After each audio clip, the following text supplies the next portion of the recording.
দলীয় শৃঙ্খলা ফিরিয়ে এনে মজবুত সাংগঠনিক ভিত্তি প্রতিষ্ঠার পাশাপাশি বিএনপিকে আরও বেশি পরিচ্ছন্ন রাজনৈতিক দলে পরিণত করার আহ্বান তাদের কণ্ঠে। সন্ত্রাস, চাঁদাবাজি, এগুলো দখলদারিত্ব, এগুলো মুক্ত হবে।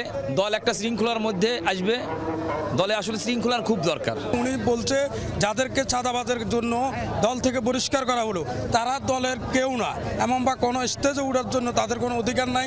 ভাই পাঁচটা থাকলে সবাই একমত হয় না, কিন্তু তারেক রহমান আসার সাথে সাথে এটা আমাদের ভিতরে ঐক্য হয়ে গেছে। তৃণমূলের প্রত্যাশা, প্রিয় নেতার প্রত্যাবর্তনে ঘুচে যাবে নির্বাচন কেন্দ্রিক সকল বিভেদ।